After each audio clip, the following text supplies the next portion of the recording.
Hey babes, welcome back to my channel. Today we're going to be learning how to make shrimp empanadas. Press pause to see what you're going to need for the first part. Okay, so the salsa that we made for these empanadas was actually pretty spicy. So if you're not into spice too much, cut down the peppers to maybe 1 or 2 or 3. So you're going to need 1.5 cups of lemon or lime juice, 1 cucumber. We used a bunch of peppers and 2 garlic cloves, salt, and you just put that in a blender and blend it all up. Like I said, if you don't like spicy, do not add these many peppers because it's going to be really hot.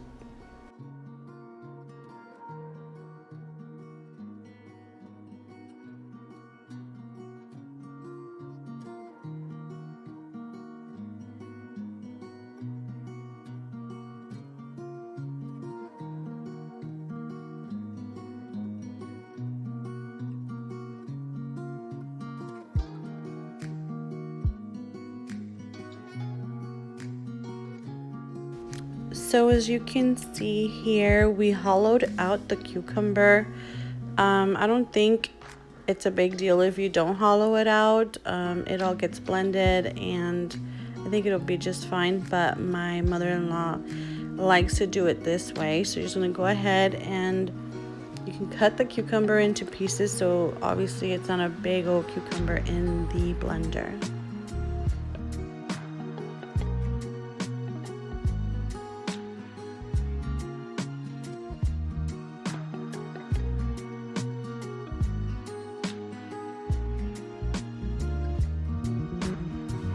Okay, so pause it here so you can see everything you need for part 2.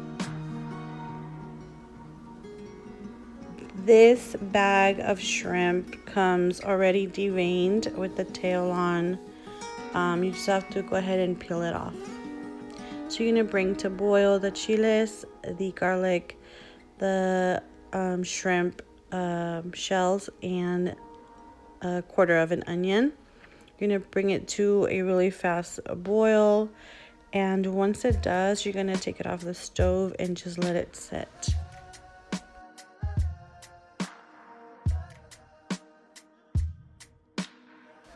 Part 3, we're gonna start making the filling for our shrimp empanadas.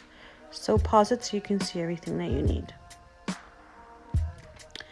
Okay, so what I'm doing here is I'm splitting the shrimp down the middle.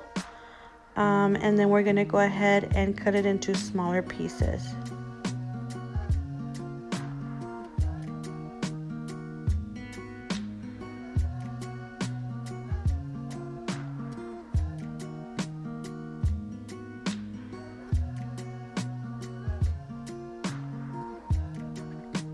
Here are the rest of the filling. It's the tomatoes, the onion diced up, the garlic cloves are minced.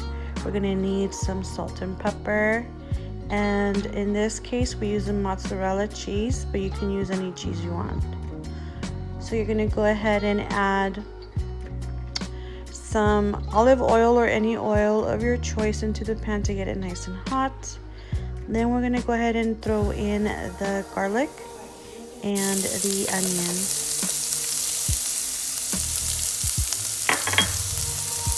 We're gonna mix this up together until the onion is a little bit more see-through and more fragrant. After that, we're gonna go ahead and add the diced tomatoes. And this we're going to saute it until it releases its juices and it gets a little more pasty.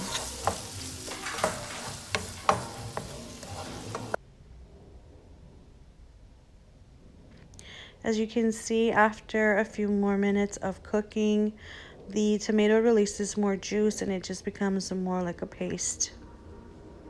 Then you go ahead and you add the shrimp that we cut up. I'm gonna mix it all together, and then we're gonna put a lid over this and let it cook for a while. Not too long though, because you don't want your shrimp to shrink into these tiny little pieces. You just need it to be perfectly cooked to where, like I said, that doesn't shrink too much.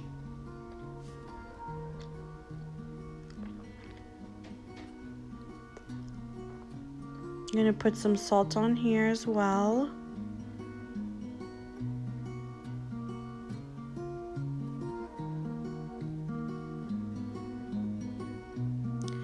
And then you can go ahead and put some pepper. If you have other seasonings that you like with your shrimp, I mean, there's no harm in throwing that in there as well. I think it'll be yummy either way, however you prepare your shrimp.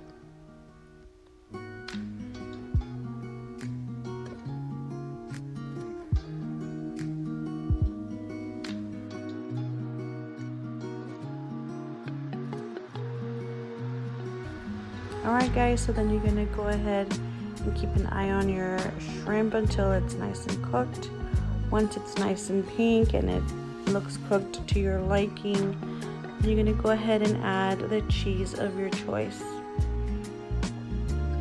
You can put as much or as little, cheese as you want. We like them very cheesy, so we try to put a lot of cheese.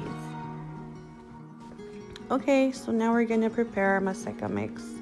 You're gonna need the Maseca, the boiled chiles, onion, and garlic, the boiled water, and half of a teaspoon of ground shrimp. So the 4 cups of the Maseca is what we used for adults, and I believe we each ate about 3 or 4 of them.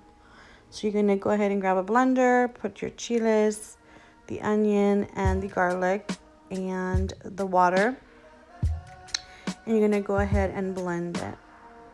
You're gonna take about 4 cups of the Maseca, like I did here if you're feeding for adults, and you're gonna do the teaspoon of the ground shrimp. You're gonna put it all together in a mixing bowl.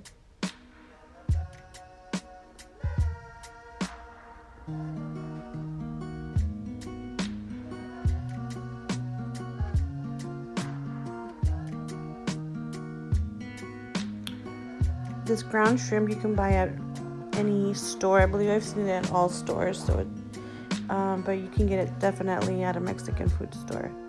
You're gonna go ahead and pour some of the mix that we blended.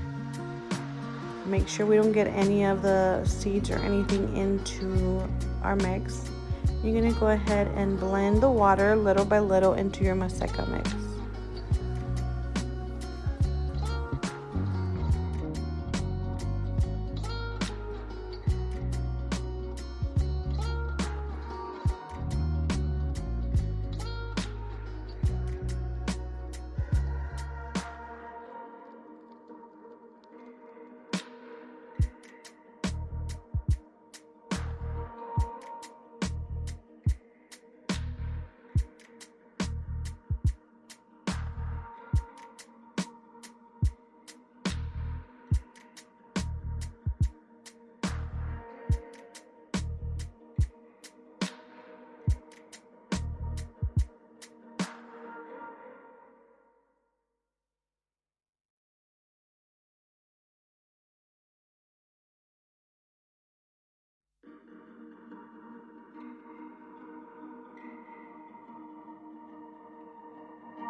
So you keep adding water until you get this consistency. It's kind of like Play-Doh consistency. And you're just going to take little bits of the Maseca and you're going to flatten it out. In this case, I don't have a tortilla maker, the ones that you use to flatten it out. So we used a big Ziploc bag and 2 large plates.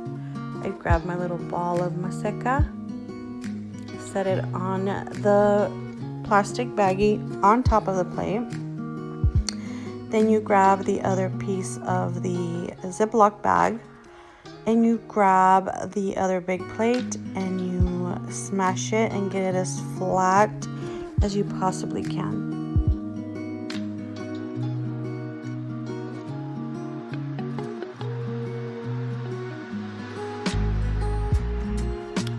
Okay, so we need to get it as flat as possible, as round as possible.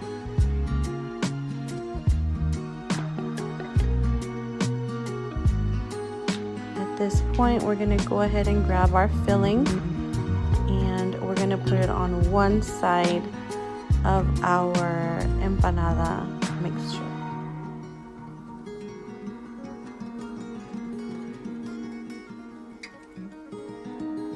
Try not to get any juice on here so that the Maseca mix can adhere better. If it's wet, it won't close very well. So then you grab one side of the empanada dough and roll it over the top, and then you're going to press on the edges to make sure that it seals.